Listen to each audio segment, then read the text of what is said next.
Praise the Lord. இந்த வீடியோவை பார்க்கிற என் அன்பு சகோதர சகோதரிகளே, ஆண்டவராகிய இயேசு கிறிஸ்துவின் நாமத்தினாலே உங்களுக்கு என் அன்பின் வாழ்த்துக்களை தெரிவித்துக் கொள்கிறேன். இன்றும் கூட நாம் கொஞ்ச நேரம் கர்த்தருடைய வார்த்தையை தியானிக்க போகிறோம். நாம் தியானிக்க போகிற செய்தியின் தலைப்பு என்னவென்றால், யார் உண்மையான கிறிஸ்தவர்கள்? நன்றாய் கவனிங்கள். யார் உண்மையான கிறிஸ்தவர்கள் என்கிற தலைப்பின் மூலமாக உங்கள் மத்தியில் கர்த்தருடைய வார்த்தையை பகிர்ந்து கொள்ள ஆசைப்படுகிறேன்.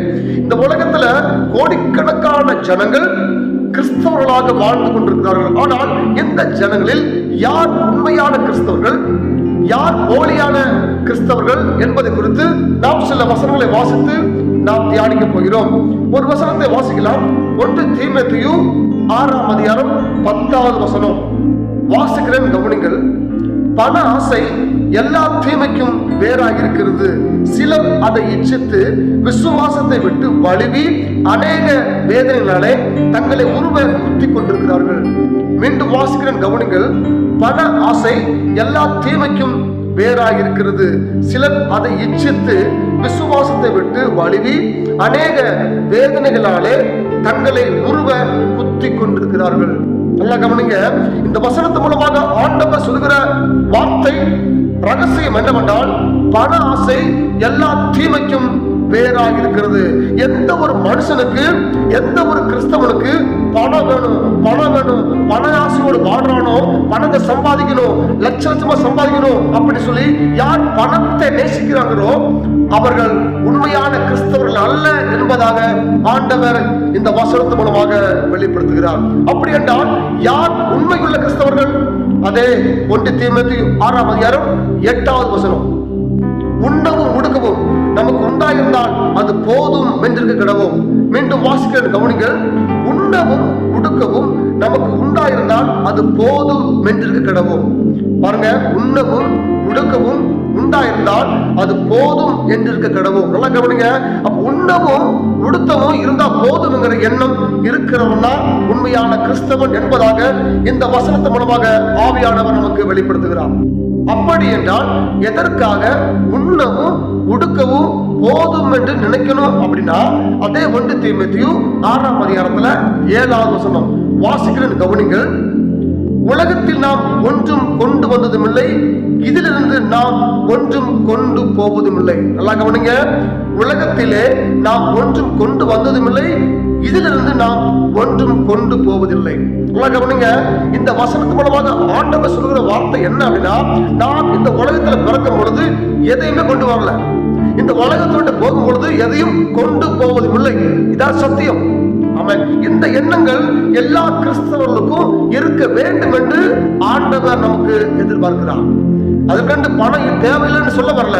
பணம் தேவைதான், லட்சங்கள் தேவைதான், கோடிகள் தேவைதான். ஆனால் எதற்காக அந்த பணம்? ஒரு நாளைக்கு சாப்பிட 100 ரூபாய் பத்தாதா? ஒரு நாளைக்கு ஒரு 1000 ரூபாய் பத்தாதா சாப்பிட? என் லட்சத்தை வேண்டுமா? நன்றாக சிந்தித்து பாருங்கள். இந்த செய்தியை கேட்கிற என் அன்பு சகோதரனே, சகோதரியே, உங்களை குற்றப்படுத்தும்படியாக இந்த வார்த்தை அல்ல. ஆமென். பொதுவான ஒரு தேவ செய்தி. யாருக்காவது ஒருவருக்கு அது பிரயோஜனம் இருக்கும் என்று நான் விசுவாசிக்கிறேன். இந்த செய்தியை கேட்கிற என் அன்பு சகோதரனே, சகோதரியே, லட்சங்கள் தேவைதான். ஆனால் இதற்காக ஏழைக்கு உதவ வேண்டும். ஆமென். நன்மை செய்ய வேண்டும். இன்னைக்கு அன்னைக்கு பாருங்க, நான் தான் உலகத்துல, நான் தான் பெரிய பணக்காரன், நான் நம்பர் 1, நான் நம்பர் 2 சொல்லி நம்பர் வச்சு எண்ணிட்டு இருக்கிறாங்க. வசனம் சொல்லுகிறது, ஐஸ்வர்யவான் பரலோக ராஜ்யத்துக்குள்ள போறது மிக கஷ்டம், ரொம்ப கஷ்டம் என்று வேதத்து மூலமாக ஆண்டவர் நமக்கு வெளிப்படுத்துகிறார். ஹல்லேலூயா. நிச்சயமாக ஆண்டவர் ஆசீர்வதிக்கிற தேவன். ஆபிரகாமை ஆண்டவர் ஆசீர்வதித்தார். ஆமென். ஆபிரகாம் அந்த பிளஸிங்க, அந்த ஆசீர்வாதங்களை கேட்கல, ஆண்டவர் தான் கொடுத்தார். ஆமென். கர்த்தர் மேல விசுவாசமா இருந்தா ஆண்டவர் அவனை ஆசீர்வதித்தார். இன்னைக்கு நம்முடைய வாழ்க்கையில பணம் தேவைதான், அது மேல ஆசை வைக்காம, இவ்வளவு இருந்தா நல்லா இருக்குமே நினைக்காம, ஆமென், கர்த்தர்கிட்ட விசுவாசமா இருக்கும் பொழுது நிச்சயமாக அவர் லட்சங்களை இல்ல கோடிகளை கொடுத்து நம்மை ஆசீர்வதிக்க அவர் உண்மையுள்ள, அன்புள்ள, இரக்கமுள்ள தேவனா இருக்கிறார். ஆண்டவர் எதிர்பார்க்கிற மிக முக்கியமான ஒரு காரியம் உண்மை. உண்மையுள்ள மனுஷன் பரிபூர்ண ஆசீர்வாதங்களை பெறுவான். பாருங்க, உண்மையுள்ள மனுஷனை ஆண்டவர் பரிபூர்ணமாய் ஆசீர்வதிக்க விரும்புகிறார். அப்படி என்றால் நாம் ஆசீர்வாதங்களை பெற்றுக்கொள்ள, தேவைகளை பெற்றுக்கொள்ள உண்மையா இருந்தா போதும்.